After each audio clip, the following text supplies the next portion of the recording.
Joined with Cherian Kosby, and we're going to talk about unlocking the science of generosity. And Cherian's a USA Today best-selling author. He's a leading expert on neuroscience of generosity, and he's the author of Neurogiving, the science of donor decision making. And that came out this past December 2025. So we'll learn a little bit more about that. And Cherian, welcome. How are you, sir? Dan, I'm doing real well, real well. Thanks for having me on. Oh, it's my pleasure. It's my pleasure. So yeah, I want to dive into the science of generosity today. Before I do that, tell us about your book. I mean, I'm really curious. I know that that aligns with what we're doing today, the neurogiving, the science of donor decision making. What would I learn in that book? I know we're jumping right to that part here, Yeah. but I think it's so freaking compelling. I want to learn more about it. Yeah. So, I mean, I didn't really get into work life about, thinking about neuroscience or behavioral science. I was really I started working in nonprofits trying to make money, trying to get people to give. And then what I discovered very quickly is I didn't know what I was doing. Some of the things I was doing worked, some of the things didn't work. And I feel like that's probably true of people who start out in sales as well. Some of the tactics work and some of them don't. And then when you try to figure out, like, I'm going to apply this strategy or that person's strategy, sometimes it works, sometimes it doesn't. And when I did that in the nonprofit space, I felt like it was user error. It was like, I'm not applying what this person's doing in the right way. And then I started learning about neuroscience and behavioral science, and it was sort of this unlock for me. Like, this is actually how people make decisions. This is the science of why decisions are made. And I was like, oh, I get it now. It doesn't matter if it's, why people decide to go running and exercise, why people decide to eat healthy food, why people decide to give to a nonprofit, why people decide to buy an iPhone. It's a decision-making process. And that then totally changed how I looked at the world. Like, truly, how do I get my kids to eat their vegetables? And so then I started talking, teaching, about neuroscience in my own little world. And then very quickly, I realized there's no book about this in the nonprofit space. A lot of people in the nonprofit space did this sort of like, um, squishy sort of, it's relationship based and you should just kind of talk to people. And more specifically, it was like, how do we persuade people to care about something? And the reality is, when you talk about the science of generosity, everybody cares about stuff. Like, people care about kids and the environment and the arts and whatever, but getting them to give to something isn't about persuading them about it. It's about understanding who they are before, and then how do we get out of their way? How do we remove the friction for them to do the thing that they already wanted to do? And that applies to pretty much every decision, right? So it really truly is that simple. And then the bigger, kind of larger work on my end is then realizing this science of generosity actually applies then to the work of inside my family, inside my community, inside the bigger world of, like, if we apply generosity in all of these other places, that actually changes how we see the world around us, and it transforms all of our decisions. Sure. And the reason why I wanted to have you on today, you and I discussed this before, but so you and I have similar experiences of the way that we learned, Oh yeah. but with different venues. And so Cool. very, very, very different venues because I learned how to sell as a waiter Oh at yeah. one of the highest end steakhouses in the world in Washington, D.C., and before that as well. Uh-huh. And what I did was very much trial and error. Hmm. And very much like I would do something and I'd realize, okay, if you want to sell a $550 bottle of Bordeaux, say this and Yeah, you're yeah. more likely to sell it. And then I would try three or four different ways and three wouldn't work and the fourth one would work. And then I'd say, okay, Yeah. I'm gonna keep doing that. But then about 15 years ago, so that was when I was a young man, about 15, well, maybe 15, 20 years ago, when I started to discover neurolinguistic programming, hypnosis, neuroscience, Yeah. and the science behind it. And I recognized that it was like a trial by error. And the things that I did, I was like I learned it after I learned it scientifically after I learned it intuitively or experientially. Yeah. And it seems like we both have very similar experiences in that. Yeah. So there's a whole chapter on neurolinguistic programming in my book. And I don't know if Phil would be embarrassed if I called him a mentor, but certainly a friend, Phil Jones. Phil M. Jones wrote the book Exactly What to Say, and he's quoted very significantly in that chapter. And neurolinguistic programming is a huge part of this. And so, like, if there are any people, any waiters listening, there's actually a whole study around, like, if you want to get better tips, going to the table, dropping off the check, and then coming back and saying, like, here's some extra mints for you Yeah. specifically. Like, that study indicates that you'll get bigger, better tips as part of that. It's just the little things that demonstrate this unique component of who's at the table. That's just one really silly example, but it genuinely works around, like, how much you get as a tip and how you frame the conversation around the Bordeaux, like creating three options for the entree and which one's the right one to choose. These are all the way that I explain it to folks is that our brains are like phones with 1% battery life, and our brains just don't have the processing power to really think through all of the components of a decision. So it takes shortcuts all the time. And, when we're presented with information in a certain way, our brains are going to opt for the shortcut, for, a default or for a framing or something like that. And neuroscience talks about these nudges or heuristics, and we can use that to hack a donor brain. And where I get little, kind of tripped up on that piece is some people talk about that in a manipulative way. And there are people that, like, use that in sales to, like, grab the sale, right? And I think that's problematic because you're not going to get a lifetime customer out of that. And in Yeah. the nonprofit space, we talk about that as like a lifetime donor. We don't, like, will we get the money? Sure, you will, absolutely. But will you get a repeat customer? Will you get a loyal customer out of that? You won't. So what I would encourage people who are listening or thinking about that, like, if you really get into NLP or behavioral science around this, is to think through, what do you want to accomplish here? And if it really is getting people to love you and love your product and love what you do, you don't want to quote unquote hack people. Yeah, it seems like what I heard you say was some of, I think Robert Cialdini had done some Yeah. studies on that with the mints. And there's another author, I'm blank, a lesser known author. He's in France and I'm blanking on his name.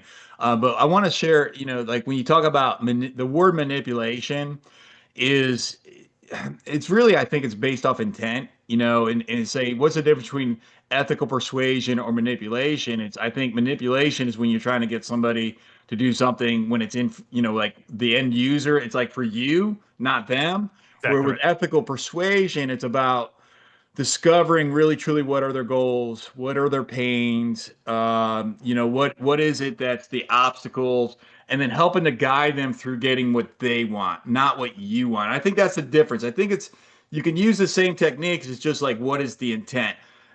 One, I want to share one practical thing that I learned going back to the waiting tables, and then I want to sort of unravel this with you to give the listener some really specific, like, hey, here's some really really cool things that you could do.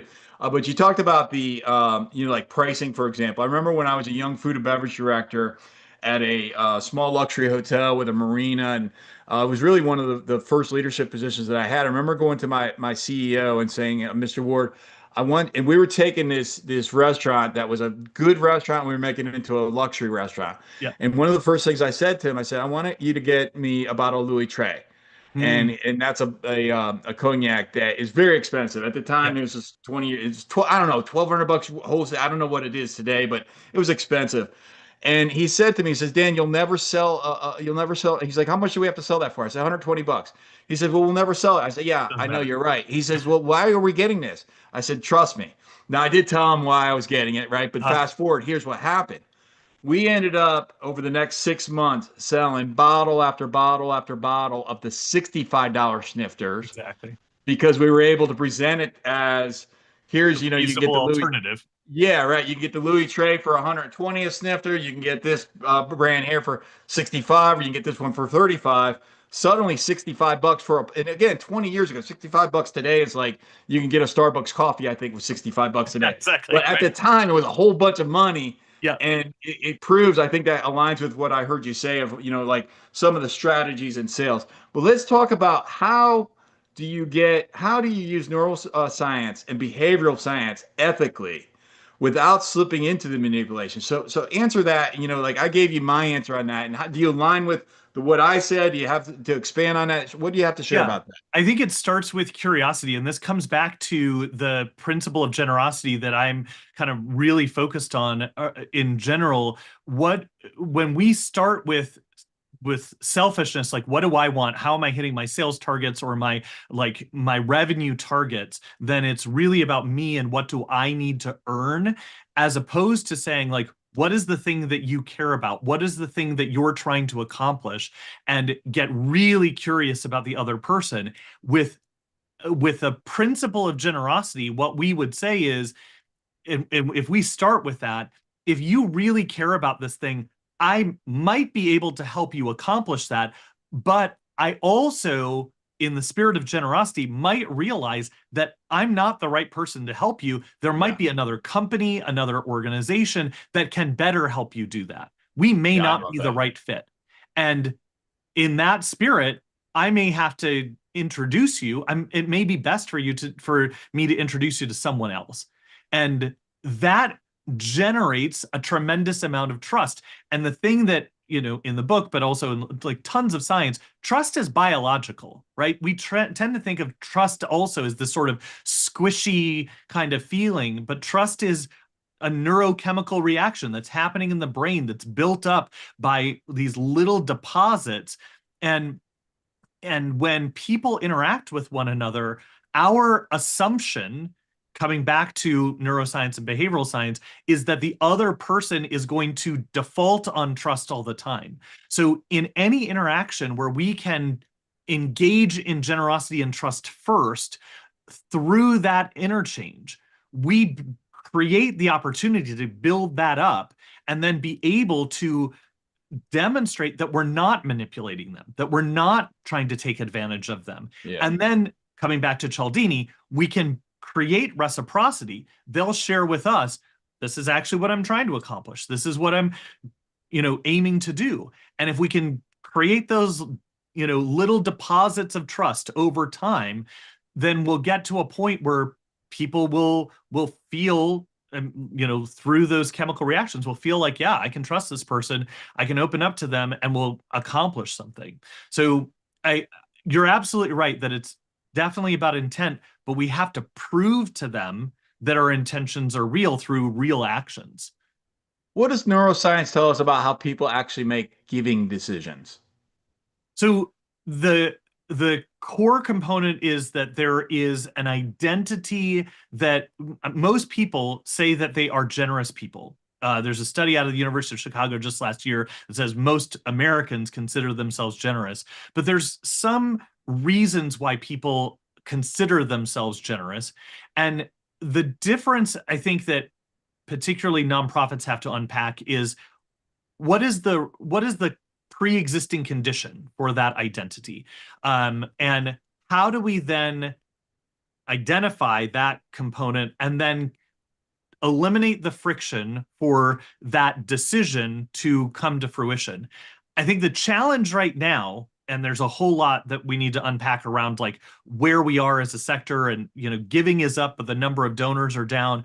The big problem I see in our sector is that there's a lot of people, a lot of organizations who are saying we need to identify the richest people, the people with a lot of wealth, regardless of whether they care about the cause, and ask them for money and say, like, you have lots of money, you should care about kids or the environment or the arts or whatever. And that's the wrong approach. Just Yeah. because they have money doesn't mean they care. They care about making money, or at least they are collecting money, however it may be. Right. But you got to get to the deeper root of like, okay, so now you got the bricks. What are we going to do with the bricks? Are we going to build Right. a house, or are we going to do something destructive? And my guess is that they care about something, but Sure, do of they course. care about that thing? And every cause is worthwhile, right? Yeah, But just because they seemingly have money does not mean that they should care about your particular cause. So we get into this frame, like, we get into this idea of like we should pitch them or we can persuade them to believe that they need to care about the thing. But, just it's not the same as like some kind of widget, or yeah, some kind of thing that you ought to have whatever to make your life complete. It just doesn't work that way. yeah. So that's the difference. And I would argue the same thing is true in sales, right? Like if you, it's not a bigger, better mousetrap. It's not a better mop or something like that. Like I don't need to have, um, I don't need to give to a nonprofit organization like I need to mop my floors or I need, a new iPhone or something like that. There's no tangible thing that I get out of giving to an organization. So it's the thing that I keep coming back to with nonprofit organizations is that the enemy of good fundraising is not no, it's not now. So Yeah. like I can always delay that and be like, maybe someday I'll do that. And someday becomes never. As an author myself, my book Teach to Sell is coming out relatively soon if it hasn't already come out, and listeners can get that at teachtosellbook.com. But as an author myself, I'm always curious about your experience. What inspired you to write Neurogiving? So the big thing is when I figured out this unlock of like, it's not better messaging, better copy, better segmentation, but better understanding the donor identity and donor experience. I started talking about it with other nonprofits and doing workshops and keynotes and whatnot. And people kept coming back to me and saying like, hey, you had the source citation. Can you share that with me? Or can I see your slides and whatnot? And I was like, yeah, absolutely. And then when Wiley reached out and said, hey, what would you be interested in writing about? And like, this is the thing that people keep asking me about. And I don't think there's another book about this subject. And they said, yeah, it doesn't sound like that would that there's a book on this. So I asked some friends and they said, yeah, that'd be something that we'd be interested in. And I really thought like it'd be, four friends and my mom that would read the book. But I put it together and it resonated with people. People are, bought a lot and lots of people bought it. And I was like, that is shocking to me. But it really is, it's not my like personal experience. It's Yeah. 220 peer-reviewed academic source citations. It's, what's happening in the research front that's in the neuroscience behavioral science area that led to these findings. And that's really what I was hoping for is like this is a desk reference so people can follow the research, not like copy something that I did in my work. And that I think I'm hoping that that resonates with people. How long did it take you to write?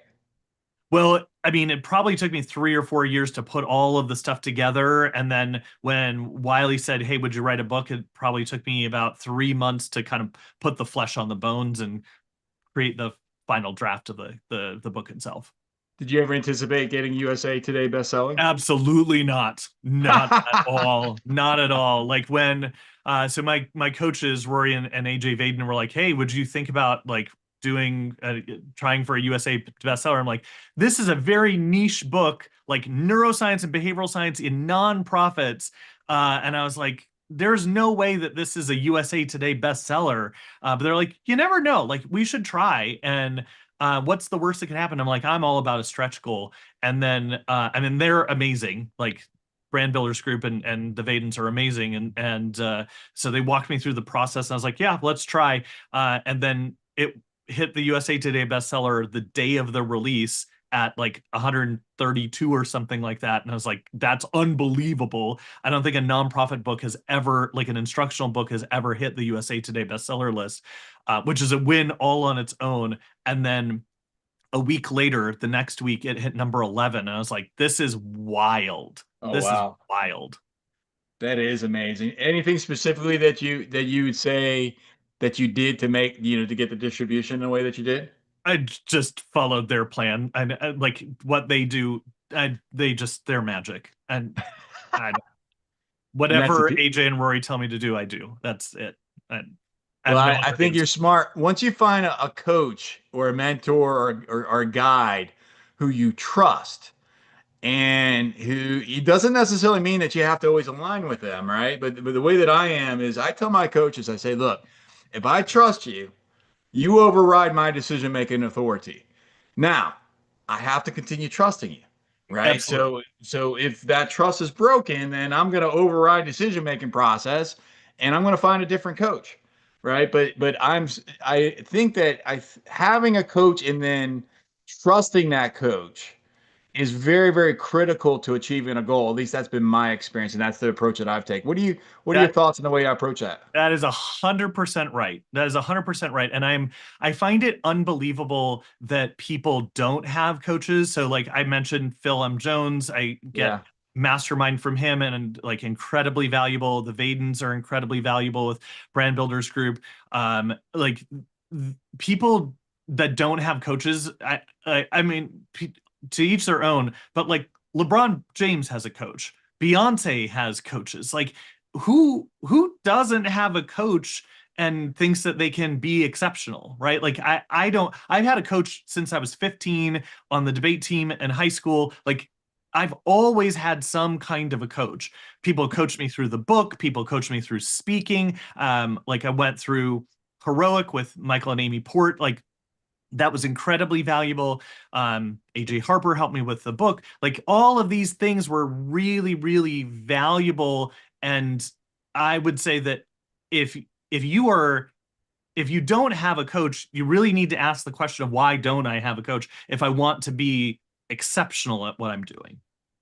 How And can I people talk get about you? this with nonprofits as well. Like if you're a leader in the nonprofit space and you don't have a coach, and my friend Mallory Erickson has this AI tool that helps people get coached. I'm like, that's like the best use of AI that I've ever seen. And in sales, my friend Sarah Brazier coaches sales folks in sales, and I'm like that is just in if you're coming back to NLP, right? The thing that I talk about a lot is we just say things in sales if we're not trained. And Yeah. if you don't have a coach that's correcting you and kind of helping you through that, how do you know whether you're doing the right things? If you're doing the reps, but you're doing them the wrong way, you're never going to get better. Yeah, I want to expand on NLP, then I want you to expand on neuroscience in general. So I want to share with the audience my definition of neurolinguistic programming. Yeah, NLP was developed in the 1970s by two gentlemen and one of their girlfriends, Dr. Bandler and Dr. Grinder in Virginia. Sid, do you know Virginia's last name I by don't any chance? know. I was like, I'm sure it's in the book, but I don't remember off the top of my head. that's okay. Sorry. Yeah, I was trying to call you out on that. Yeah, I'm not remembering her name. I know her first name was Virginia. But anyways, so in the 1970s, these behavioral scientists came up with a topic called that they originally or eventually called neuro-linguistic programming. Excuse me, I'm stumbling on my words. And so when that happened, what NLP is a study of subjective experience, hmm and it's also the study of excellence. And so subjective experience is that we give meaning to to our thoughts and our feelings and our circumstance. And so we experience our circumstance through our five senses, and sometimes we delete what we experience, sometimes we generalize it, sometimes we distort it. Then we give it meaning based off of our experiences in the world, based off our culture, our upbringings, our education, hmm and then we assign it a meaning, and then we have a thought about it, and then when we have a thought about it, then we have a feeling, and then when we have a feeling about it, then we take action. When we take action, then we get a result, and we get a result, and that feeds back into the circumstance, and it's cyclical. Hmm. And so that's my definition of neurolinguistic programming. For those that are listening right now, like, oh, what the heck are these guys talking about? How would you describe neuroscience? Oh, geez. So I mean, in a broad sense, what I would say is that neuroscience as it applies to kind of what we're talking about here, because neuroscience could be a Sure. very big thing Yeah. around like how the brain interacts, like generally how the brain responds to external stimuli. But in this case, what I would talk about is how neurochemicals, specifically in this case oxytocin, dopamine, serotonin, cortisol, like these kinds of neurochemicals fire off in the brain to create particular responses that drive the feelings in the brain that we experience. So the reward centers of the brain, the fear centers of the brain that we experience as emotions, social connection, those kind of components that ultimately drive decision making. So there's there are elements around like neurodivergence and um, like neuro diseases and things like that that are different and separate, like those kind of medical components. But when we're talking about neuroscience and decision making, what I would be focused on is these neurochemicals that are firing in our brain that are different from what we think of as sort of like squishy emotions, and they're actually chemical processes in our brain that drive decision making. Yeah, I'm going to give the listeners a little hack on that as well. So so uh, we're getting Cherry and I are getting a little bit deep on some of this stuff. So if we're getting too wonky for you. Yeah, yeah, Let me give you like a breakdown, like a basic something here that you can use.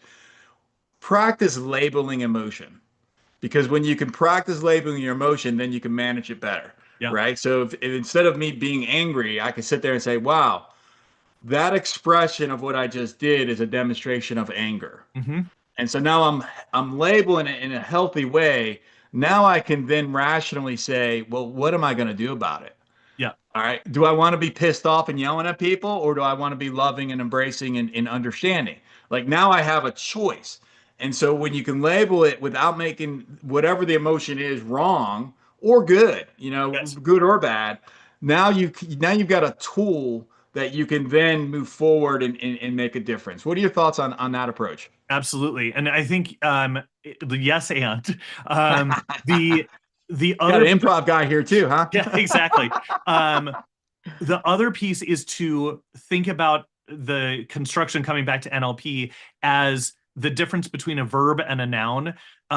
So Owen Fitzpatrick is another behavioral science friend of mine, and he talks about this in terms of habit formation. So if you think of yourself as an angry person versus angry is a bad example, but Yeah, he yeah. uses this as for smoking. So Okay. someone will say like I'm a smoker versus I was smoking, and the he'll talk to someone and says, and they say I'm a smoker, and he says how much do you smoke, and they'll say well I smoke a pack a day. So how much time does it take you to smoke a pack a day? Well, probably takes me 10 minutes to smoke a cigarette, an entire pack maybe an hour and a half. And says well it's 24 hours in a day, 90 minutes of that day you are smoking, so 22 and a half hours, you're a non-smoker. So arguably, you're a non-smoker who smokes 90 minutes of the day.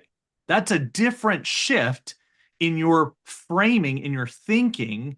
And because of that, that way in which you're framing it, you can now alter your behavioral state, your way in which you are labeling and thinking about it. So coming back to what you said about labeling the emotion, labeling how you're thinking about what you're doing resets how you're approaching problems in your life, or challenges or obstacles in a way that you can kind of tackle some of those things. So coming back to angry, in this moment, I'm angry because of some reason, but I'm not an angry person, right? Yeah. So kind of taking that away, start to think about, some of the maybe the challenges that you have at work.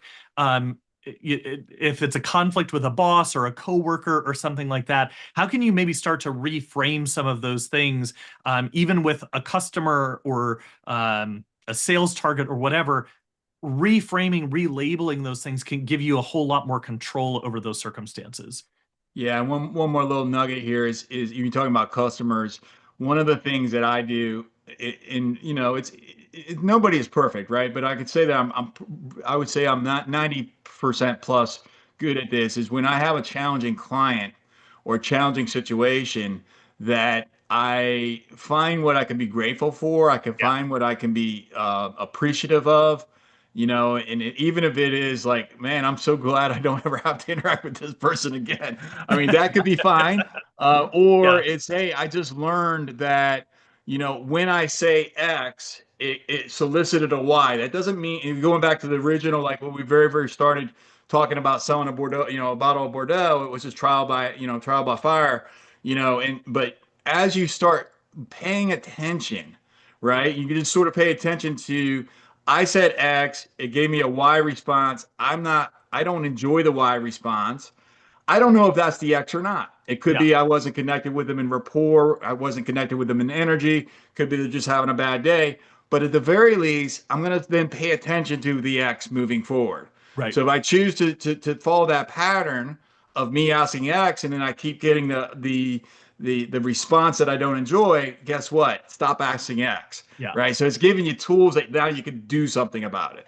Yeah. And I think, that comes back to when we label, like labeling ourselves as one component. When we label the other person, it also constrains how we think about them, the Yeah. questions that we ask, and the way in which our brains start to function. So, this NLP, a lot of people tend to not favor NLP because they think that there's some set of magic words to influence people, and there really isn't like a particular turn of phrase, but there's real value in NLP in terms of how I think about it in terms of this generosity component, meaning when we think of where other people are coming from and their set of experiences and how they're constructing the thoughts behind what they're hearing, where I come at it from is, if I'm trying to talk to you about a product that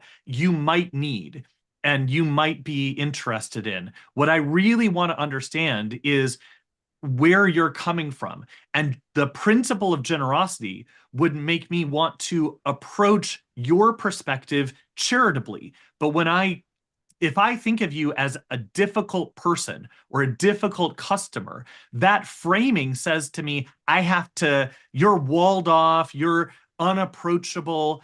And if I reframe that and to say, I'm going to think of you and your position charitably, with the most generous approach of saying, like, this person is someone who cares about their family, who cares about their business, and wants to do the best thing for, their circumstances and for their outcomes.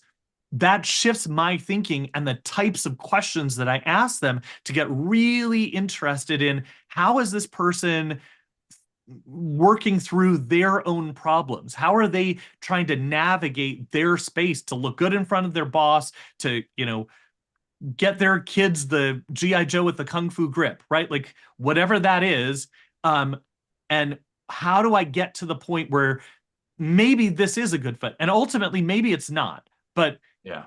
if I can try to approach it from that mindset, that's how I can potentially get to a breakthrough. I love it. Where can somebody get your book? Anywhere good books are sold, obviously, Amazon and those types of things. But there's a website, Neurogiving book, as well, that has some bonuses for folks. It's a very niche book for nonprofit organizations. For folks that are on a board or advising nonprofits, is a great gift to give them. Neurogivingbook.com, Yeah, or any link that sells a book, you'll that's be right. able to find it. Yeah, Cherian, thank you for your time today. I really am blessed that you joined us. And listeners, have the best day of your life. Be grateful. Make a good choice to go help somebody. And go visit www.neurogivingbook.com